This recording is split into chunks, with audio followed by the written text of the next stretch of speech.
Good. Says, anybody over 40 should watch this video on TRT. I wonder which one. Doc knows his blank. I should probably go to him. Well, thanks. I go to a clinic in Oxnard, and they just do not know their blank from a hole in the ground. I have been on it for 4 years, and you get over 850, I'm assuming total T, 850 nanograms per deciliter, and they are dropping your dose. I'm 57, and my levels keep rising, but my dosing keeps getting lowered. Not sure how that happens, but anyway. My last blood test, I was at 1,400 nanograms per deciliter. I take no AI, and my estradiol is at 53. The current dose is at 120, I'm assuming, milligrams of testosterone cypionate, now from 140 milligrams. Wow. They can't figure it out. I started at 170 milligrams, and for a few years, I was at 750 nanograms per deciliter total T. All of a sudden, my blank starts to rise, and they keep dropping me. I still train hard, but what the heck, blank? I feel good, but this clinic does numbers, not how the patient feels. Well, that's what it sounds like. And the issues that come up here, aside from probably just finding a different doctor, are, a few. In that, one, you have to compare apples with apples, first of all, and decide, I'm going to measure my assay of testosterone on the same day after I do my testosterone injection, right? Because for the statistical average, this mythical average person, right, he or she, using cypionate, for example, will see a peak on day 2.5. And it's not really as steep a curve as you might like or think, but because somebody might peak on day 1.5 or day 3.5. But anyway, you want to measure on the same day after injection each time, number one. Number two, you have to factor that in so that you realize that you're dealing with a peak versus a trough. And I use the example of, and it's a bad example to use Coca-Cola, right? But let's use carrot juice, for example. People think of that as healthy. That goes in faster than Coca-Cola in terms of your blood sugar. Wow. So I guzzle down an 8-ounce cup of carrot juice. 20 minutes later, if not sooner, I'm going to have a spike in my blood glucose. Let's say it goes to 180. Okay, does that mean carrot juice is bad for me? I can make an argument against it, but for the most part, people think of it as good for you. And by the way, that 180 is going to come back down to, in a healthy person, a more normal range, homeostatic range that we expect, no matter what you eat. Does that mean because you caught it at 180, it's bad for you? Or that you drank too much of it? Not necessarily, right? And the same thing happens amongst physicians even when they're evaluating this and going, oh my God, look at this number. And no wonder you're chasing it, because you don't even really realize what you're chasing and shouldn't be chasing. We've known since roughly the 1950s that in order to get resolutions of symptoms of low T, you're going to have to get levels to a certain minimum threshold. Nowadays, you talk to the leaders in the industry like Dr. Lipschultz, I've mentioned many times before, at Baylor. Back in the 50s, it was like 800 nanograms, and they used total T back then because that's what we thought really mattered. Now it's free T, but to use total T, it's like 1,500 milligrams per deciliter, nanograms per deciliter, and then 30 picograms per milliliter if you use on LabCorp. And that gets into another subject versus Quest. That would be a commensurate free T with that much total T.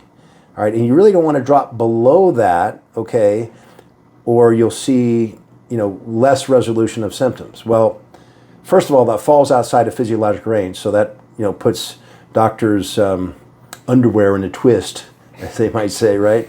And it comes from a lack of understanding and what's presented in the literature. You can look this up.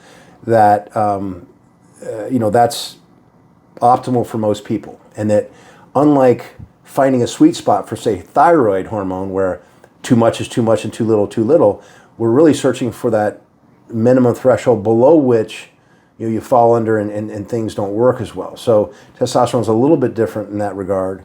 So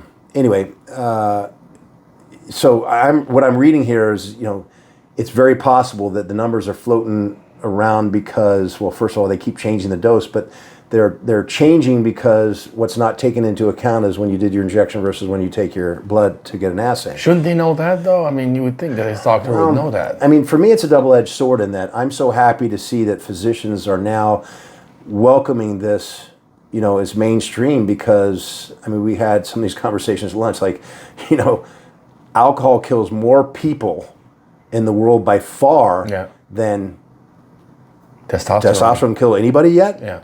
I'm talking about I'm not talking about what they attribute to, right. Oh, it must have been the testosterone and not the Nubain and the coronary artery disease that was neglected and all that kind of stuff, right? So, okay. Yeah. So, it's good to see doctors doing it, but again, anything worth doing is worth doing right.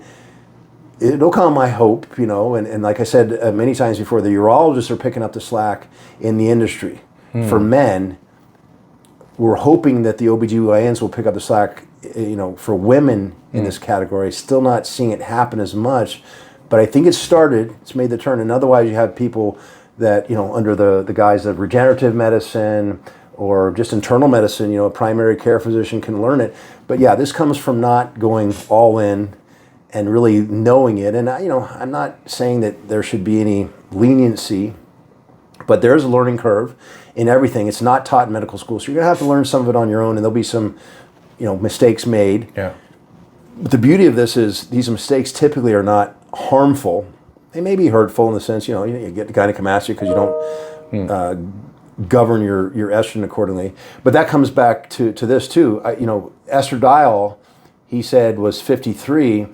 Well, if it's truly a serum estradiol, we call it, that number means nothing to us. Again, this is part of the learning curve you go through, because you realize once you see enough serum estradiols that it doesn't seem to correlate each time they come in with the dose they're on and how they should be more steady.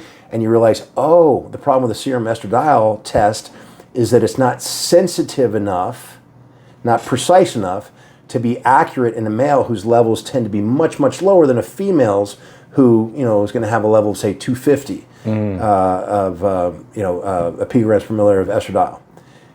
Sensitive being more accurate, but, for example, let's say it is 250.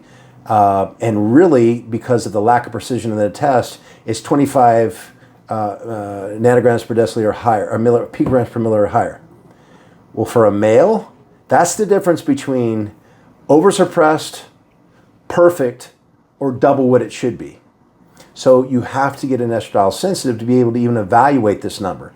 So, he says estradiol, I don't know, I wouldn't trust that number just because he didn't say estradiol sensitive. Doesn't mean it didn't, but, if I don't know it for sure, I can't put my faith in it. Right. But clearly, if this were an estradiol sensitive number and therefore considered precise enough to be accurate, that's at least double what it should be. The way I practice anyway, and the way most people practice, like others I've mentioned.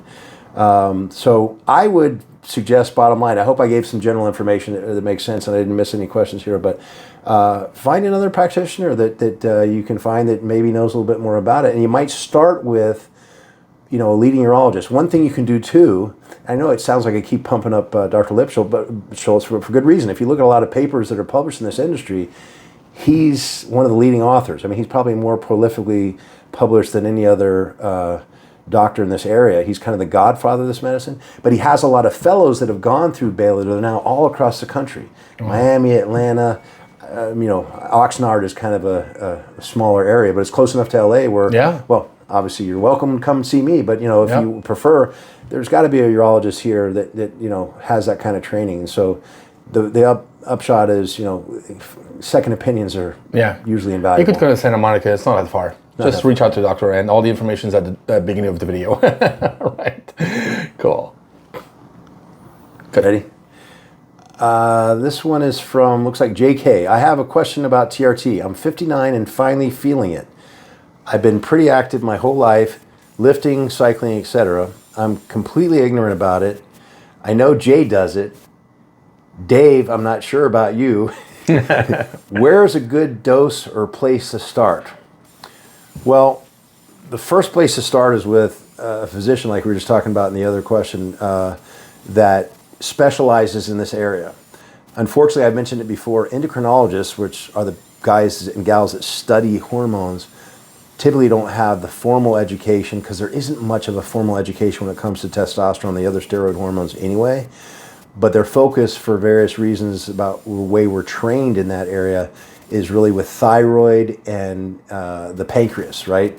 So Graves' disease or Hashimoto's disease, or just plain hypothyroid, or diabetes, basically. Because those are the patients we see in the hospital. They come in with an emergent situation like Graves' disease or diabetic ketoacidosis, and so that's what you get exposed to. That's what you get to be an expert in. I have yet to see anyone brought to the hospital with low testosterone to the emergency room anyway, right?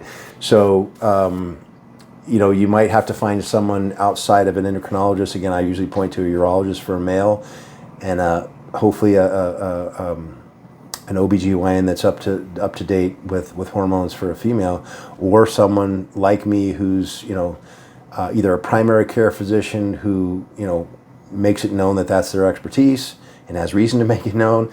Regenerative medicine is what we also call it sometimes. But I would look into it, starting with a doctor. If you don't want to go that far, make that commitment yet. I can tell you that at 59, the likelihood that you have certainly less testosterone than you did when you were in your 20s, 30s, and 40s is pretty good, if not almost impossible not to be in that state. Yeah. And most importantly is, forget about the numbers. I mean, my assumption would be, but it's just an assumption, without talking to this person, is that there's a reason why you're writing this question and asking me about TRT. Yeah. It's because you have the symptoms of what you attribute to low testosterone, meaning a decrease. And I say decrease because you got to compare yourself to you 10 years ago, 20 years ago, not to somebody who's your peer who may or may not genetically have an abundance of energy or not, and is different from you, period. But lower libido, lower sense of well-being and good mood, a decreased ability to manipulate your body composition and recover after exercise, brain fog they call it sometimes. So, and these are all oftentimes linked together beyond just testosterone, some of the mechanisms behind it. So if you're 59 and you have some of those symptoms, then it makes sense to look into it with a physician. If you don't want to make that step first, there are places where you can get labs done to at least look at your numbers to see if they're commensurate with your symptoms first and foremost, and say, now the two look like they support one another. Yeah. What choice do you have at that point but to go to a doctor and, Right. and let him or her evaluate your signs and symptoms along with your labs? Yeah, awesome. Thanks, Doc.